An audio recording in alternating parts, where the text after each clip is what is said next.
Quand on lit un thème astrologique à 20 ans, on lit une promesse. On lit ce qui est en germe, ce qui se cherche encore, ce qui bouillonne sous la surface. À cet âge-là, le thème parle souvent de potentiel, ce que l'on pourrait être, ce que l'on ne sait pas encore de soi, ce qui demande à se construire, à se confronter au monde. Mais à 50 ans, 60 ans ou au-delà, le même thème ne parle plus de la même manière, parce que certaines choses ont déjà eu lieu, parce que d'autres ne sont plus à l'ordre du jour, et surtout parce que la vie a laissé des traces, des lignes de force, des renoncements aussi, et que le thème, tout en restant le même, doit être relu à travers ce que la personne a déjà vécu. L'astrologie dans la seconde moitié de la vie n'est plus une promesse, c'est une boussole. Elle ne dit plus « voici ce que vous pourriez devenir », mais plutôt « voici ce que vous avez porté et ce que vous pouvez maintenant alléger, réinventer ou approfondir ». Le rapport au temps n'est plus le même. On ne cherche plus à accumuler les expériences, mais à leur donner un sens. On ne cherche plus à s'affirmer, mais à se retrouver. Il y a des choses que l'on ne lit pas de la même façon à 60 ans ou à 20 ans. Un Saturne mal aspecté dans un thème de jeune adulte peut indiquer une période de blocage, d'inhibition, d'obstacles à franchir. Mais ce même Saturne relu à 60 ans peut être devenu un appui, une structure intérieure solide forgée par les années.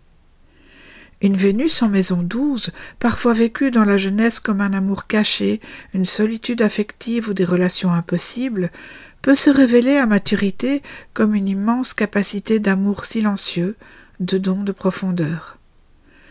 Je me suis souvent demandé pourquoi on parlait si peu de cette lecture du thème après 50 ans.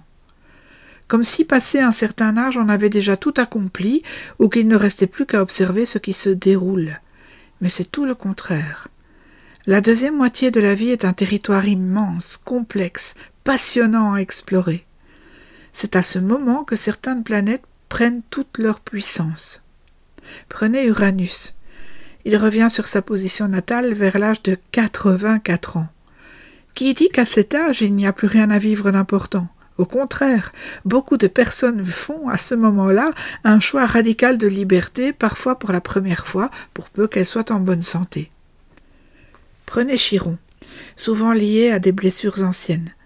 En avançant en âge, on ne cherche plus à cacher la douleur, mais à comprendre ce qu'elle a produit de vivant, d'intelligent, de sensible en soi.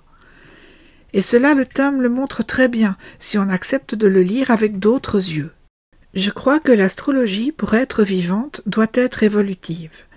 Un thème ne change pas, mais celui ou celle qui le porte, si.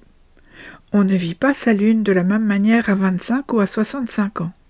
On ne vit pas sa maison 5 de la même façon quand les enfants sont petits ou quand ils sont partis depuis longtemps. On ne vit pas Jupiter de la même manière quand on cherche sa place dans la société ou quand on commence à s'autoriser à être pleinement soi-même après des décennies de compromis. Lorsque nous prenons de l'âge, nous avons une écoute différente, plus intérieure.